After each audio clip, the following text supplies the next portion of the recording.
शादाब, मैं इमाद के हवाले से बात करूंगा कि आज वो फाइनल के भी बेहतरीन खिलाड़ी करार पाए। तो आपने पिछली प्रेस कॉन्फ्रेंस में कहा था कि मैडी भाई को जो है आना चाहिए और मैं चाहता हूं कि वो रिटायरमेंट वापस लें। तो क्या कभी उन्होंने ये कहा कि किस इशू के ऊपर उनको इतराज़ था जो वो इतना एक्सट्रीम लेवल पर उन्होंने ये फैसला किया और रिटायरमेंट लेने का फैसला किया था? देखिए, उनका कोई ऐसे इश्यूज होंगे, डेफिनेटली इतना बड़ा डिसीजन दिया। दूसरा, मैडी भाई का अपना ही फैसला है कि वो रिटायरमेंट वापस लेना चाहते हैं। ओबियसली कोई उनसे बात करेगा तो मुझे लगता है कि वो वापस आएंगे, क्योंकि वर्ल्ड कप का सीज़न है, वर्ल्ड कप आने वाला है। तो जो हमारे बेस्ट प्लेयर्स हैं और बेस्ट फॉर्म में जो प्लेयर्स हैं उनको वो मौका मिलना चाहिए। तो ये मेरी विश है कि वो खेलें। अब वो उनकी अपनी सोच है कि वो आते या नहीं आते, वो डिफरेंट है। जी, मुज़म्मिल को दे दें। आपकी अम्मी का जो है एक बड़ा क्लोज़ रिलेशन नज़र आता है हुनैन, नसीम और उबैद से। ख़ास तौर पर हम सबको पता है कि उनकी वालदा नहीं है, तो ये बॉन्ड और कैसा है आपकी अम्मी का उनके साथ? और साथ साथ अभी एक सोशल मीडिया पे तस्वीर वायरल हुई है इमाद की, वो शायद कुछ स्मोक कर रहे थे, जिसकी जो पूरे सोशल मीडिया पे वायरल है। अगर टीम का कुछ उस पर स्टांस है, क्योंकि उस पर काफ़ी लोग बात कर रहे हैं। देखिए, बिल्कुल वो तीनों शाह ब्रदर्स का अम्मी नहीं है। डेफिनेटली अम्मी एक हर इंसान हर नेमत होती है, तो मेरी अम्मी की कोशिश होती है कि उनको वो वाली फील देनी चाहिए कि वो फील ना करें, क्योंकि हर इंसान अपने अगर जिसकी माएँ ज़िंदा नहीं हैं उनको वो फील होता है कि यार हमारे पास माँ होनी चाहिए। तो मेरी अम्मी की कोशिश होती है कि यार उनको अपने बच्चों की तरह, जिस तरह वो मेरे से प्यार करती हैं, वो उनसे भी प्यार करें। तो वो वाली चीज़ उनको लाना चाहते हैं, क्योंकि अभी सारे यंग हैं, उनको माँ की बहुत ज़्यादा ज़रूरत है। तो तब मेरी अम्मी मेरे साथ उनके साथ ना बहुत ज़्यादा क्लोज़ है। दूसरा कौन सा? मैडी भाई का? छोड़ो यार, पॉजिटिव चीज़ें देखा करो। जी, लास्ट क्वेश्चन। आज आप लोगों ने विक्ट्री लैप में पैलेस्टीनियन फ्लैग्स आप लोगों ने वेव किए, तो उसके बारे में ज़रा बताएं, किसका आइडिया था? How important was that gesture for you guys? देखिए, बहुत ज़्यादा इम्पोर्टेंट था और ये सबका मिलके एक आइडिया था और अल्हम्दुलिल्लाह वो चीज़ हमने की भी। अल्लाह ताला ने हमें वो अपॉर्चुनिटी दी। देखिए, जो चीज़ें हम कर सकते हैं वो कोशिश करते हैं कि वो करनी चाहिए। साहब, आपने जवाब तो दे दिया है फ़लस्तीन वाली बात का। तो आज आपकी विक्ट्री हुई है, तीसरी मरतबा आपने टाइटल जीता है, तारीख रकम की है, तो क्या डेडिकेट करेंगे फ़लस्तीन को ये विक्ट्री? आपने बहुत छोटा सा जवाब दिया उस बात का। बड़ा मुश्किल सवाल किया। जवाब तो दे रहे हैं। देखिए, अभी इस बारे में बात नहीं हुई, लेकिन अगर मेरे से पूछा जाए तो डेफिनेटली उनको डेडिकेट किया जाना चाहिए। कप के बाद से जो आपके ऊपर एक तनकीद थी, हमने देखा कि आपने उसको बड़े ही पॉजिटिवली लिया, आई स्कूल रहे, जितने भी सवालात हुए, सारी चीज़ें हुई। इस प्रेशर को बेयर करने के लिए कोई ख़ास कुछ करते हैं? अभी भी हम देख रहे हैं जितनी भी प्रेस कॉन्फ्रेंस हुई, बॉलिंग पे बात सारी, मतलब एक प्रेशर होता है, उसको किस तरह रिलीज़ करते हैं, वो थोड़ा सा बताइएगा। और हाई स्कूल रहे, और जब आज मैन ऑफ द टूर्नामेंट का था तो आए तो आपके कुछ एक्सप्रेशन ऐसे लगे कि वो शायद उससे लग रहा था कि मुझे क्यों दे दिया, शायद इस तरह का कुछ लोग भी कह रहे थे। तो ऐसी कोई चीज़ थी या हम गलत समझ रहे थे? नहीं, ऐसी कोई चीज़ नहीं थी। मुझे था कि मेरे ही बनता था। नहीं, देखिए, तनकीद जब परफॉर्मेंस पे हो तो वो समझ आती है, जब कभी कभार पर्सनल हो जाती हैं वो चीज़ें, वो थोड़ा होता है कि मुश्किल होता है।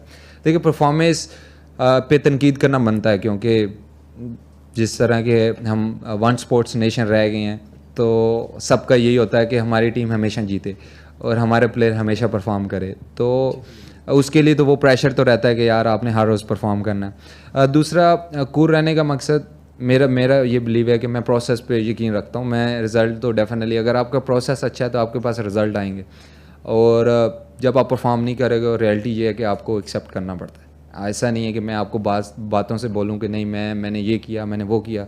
जब आप नहीं कर रहे तो नहीं कर रहे, जब आप कर रहे हो तो ठीक है, आप बिल्कुल करना चाहिए। हाँ, मेरा ये बिलीव है कि जो आपको चीज़ आती है, आपका जो एटीट्यूड है ग्राउंड में, आप 100% वो चीज़ें दे रहे हैं, दैट्स इट। उसके अलावा आप कंट्रोल नहीं कर सकती। तो जो चीज़ें आप कंट्रोल कर सकते हैं तो वो चीज़ों पे बस आप फोकस करें। बाकी रिज़ल्ट पे अगर बहुत ज़्यादा फोकस होगा तो मुझे लगता है वो प्रोसेस आपका अच्छा नहीं रहता। जी, शादाब, सबसे पहले तो मुबारकबाद, आप भी उन कप्तानों में आज शामिल हुए जो ट्रॉफी उठाने वाले कप्तान हैं। तो ये बताइए कि आपने 15 विकेटें भी ली और 300 से ज़्यादा रन भी बनाए इस टूर्नामेंट में, और वेस्ट इंडीज़ में और यूएसए में वर्ल्ड कप है, वहाँ पे आपने सीपीएल भी खेली है। तो पर्सनली एज अ बॉलर आप क्या समझते हैं कि वहाँ की कंडीशन आपको कितना सूट करेंगी?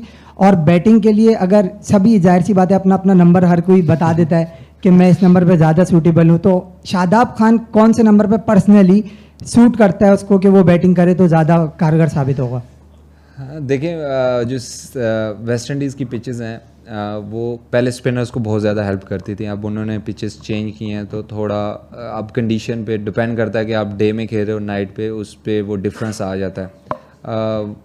वो हर स्पिनर को मुझे लगता है सपोर्ट करते हैं, मेरे नहीं, मेरा तो ऐसा नहीं है कि सिर्फ मुझे सपोर्ट करती हैं। सब स्पिनर्स को कुछ जो सिटीज़ हैं, जो कुछ आइलैंड हैं उनको वो सपोर्ट करती है। ट्रिनिडाद में स्पिन होता है, बारबाडोस और गयाना के पिचेस भी अब चेंज हो गई, लेकिन बाकी जो पिचेस हैं वो फ्लैट होती हैं। वो ऐसा लगता है कि वो होती नहीं है, लेकिन मुझे लगता है वो ज़्यादा फ्लैट होती हैं। और दूसरा आपका क्या सवाल था? बैटिंग नंबर देखें पाकिस्तान टीम में देखें मुझे लगता है कि मैं ऊपर के नंबर पे अच्छा खेल सकता हूँ, और ये सिर्फ इंडिविजुअल चीज़ है। और लेकिन मेरा ये बिलीव है कि जिधर टीम को ज़रूरत होती है शायद उस नंबर पे मेरी जगह नहीं बनती, तो जिस नंबर पे मेरी जगह बनती है उसमें मैं जो भी है मैं अपना कोशिश करूं कि मैं उस जगह पे मैचेस जिताऊं टीम को। तो आप अगर पर्सनल भी जाएंगे तो सब कोई किसी भी प्लेयर से पूछेंगे तो उसके फेवरेट नंबर्स होते हैं, लेकिन ऐसा नहीं है कि जो आपका फेवरेट है तो वो टीम को भी वो हेल्प कर रहा हो। तो जिस नंबर पे भी टीम को ज़रूरत हो मुझे लगता है उस नंबर पे खेलना चाहिए। जी Imran. Shadab Imran Siddiq from Dawn news. पहले तो आपको कराची हाइट्स से जो सपोर्ट मिली है इस पर मैं आपकी राय जानना चाहूँगा, क्योंकि भरपूर आपको यहाँ पे क्राउड की सपोर्ट हासिल थी। दूसरे, ये मैं आपको नहीं कह रहा हूँ, एक सवाल है जो जनरल परसेप्शन है, मैं ओवरऑल आपसे जानना चाहता हूँ कि देखने में ये आ रहा है कि जो पाकिस्तान सुपर लीग के कैप्टन है वो इंडिविजुअल परफॉर्मेंसेस के लिए जो है वो टीम्स को यूज़ करते हैं। जो सवाल है कि आपको देखते हैं हम चौथे नंबर पे आप खेलने आ जाते हैं, या शाहिन शाह अफरीदी को हमने देखा वो टॉप ऑर्डर पे खेलने आए, क्योंकि पाकिस्तान के लिए शायद ही कभी शाहिन शाह अफरीदी चौथे या पाँचवें नंबर पे इस तरह खेलने आए। इस हवाले से आपकी अपनी क्या सोच है, जो एक तनकीद आप लोगों पर होती है? थैंक यू सो मच मुबारकबाद के लिए। दूसरा देखें इंडिविजुअल परफॉर्मेंस के लिए, अगर आप इंडिविजुअल परफॉर्मेंस भी कर रहे हैं एज ए कैप्टन, अगर आपकी टीम जीत रही है तो आपके कोई भी फ्रेंचाइज या कोई भी आपका बड़ा होगा तो वो चाहेगा कि बेशक आप इंडिविजुअल करते रहें लेकिन टीम जीते, तो ऐसा तो कोई बात नहीं है। दूसरा कभी कभार ये होता है कि लीड फ्रॉम द फ्रंट, अगर आप पॉजिटिव वे में देखोगे तो वो ये होगा कि लीड फ्रॉम द फ्रंट। अगर हम क्योंकि ज़्यादा चीज़ें हम नेगेटिव तौर पर देखते हैं तो उसमें ये होता है कि इंडिविजुअल तौर पर चीज़ें यूज़ की जाती हैं। शायद इंसान, मुझे नहीं लगता कोई ऐसा कैप्टन होगा कि वो ऐसी चीज़ करे जिससे टीम को नुकसान हो। तो देखिए मेरा तो स्ट्रॉन्ग बिलीव है, और हम डेटा ड्रिवन टीम है, और अगर मेरे स्टैट्स की बात की जाए तो मेरे इस नंबर पे स्टैट्स अच्छे होते हैं। शायद मैं कभी कभार ख़ुद भी चाहता हूँ कि मैं उस नंबर पे ना खेलूँ, लेकिन जिस तरह के हमारे क्रिकेट वाले हैं या कोचेज़ हैं, क्योंकि उनके पास वो स्टैट्स होते हैं और वो चाहते हैं कि जिस नंबर पे जो बेस्ट प्लेयर्स हैं, ऐसा नहीं है कि मैं 7वें नंबर पे मेरे स्टैट्स उस तरह अच्छे नहीं होंगे, लेकिन चौथे नंबर पे मेरे स्टैट्स अच्छे होंगे, तो वो फ्रेंचाइज या जो भी कोच होगा या जो भी एनालिस्ट होगा वो चाहेगा कि उसका बेस्ट प्लेयर उस नंबर पे खेले। तो मुझे लगता है कि ये चीज़ हो सकती है। बाकी हर इंडिविजुअल डिफरेंट तरीके से सोचता है, मैं इस तरीके से सोचता हूँ। जी ज़ीशान। हाँ, कराची का अल्हम्दुलिल्लाह आज जिस तरह का क्राउड फुल था, बड़े अरसे बाद कराची में देखा है कि इस तरह का क्राउड। और लास्ट टाइम 2018 में भी जब हम चैम्पियन बने थे तो कराची क्राउड के सामने बने थे, और अल्हम्दुलिल्लाह इस्लामाबाद यूनाइटेड का वैसे भी रिकॉर्ड है हमारा कराची में बहुत अच्छा है। तो बहुत ज़्यादा शुक्रिया उनका, और वो आए हैं मैच देखने और दोनों टीमों को सपोर्ट किया मुझे लगता है, और इस्लामाबाद को बहुत मुझे लगता है मुल्तान से थोड़ा ज़्यादा किया है, तो उनका शुक्रिया, वो आए हैं। और इससे ज़्यादा कि क्योंकि रमज़ान में थोड़ा मुश्किल होता है क्राउड के लिए आना, लेकिन अल्हम्दुलिल्लाह वो जिस तरह का क्राउड आया था तो काफ़ी इन्जॉय किया इस क्राउड को। जी ज़ीशान। शादाब, एशिया कप और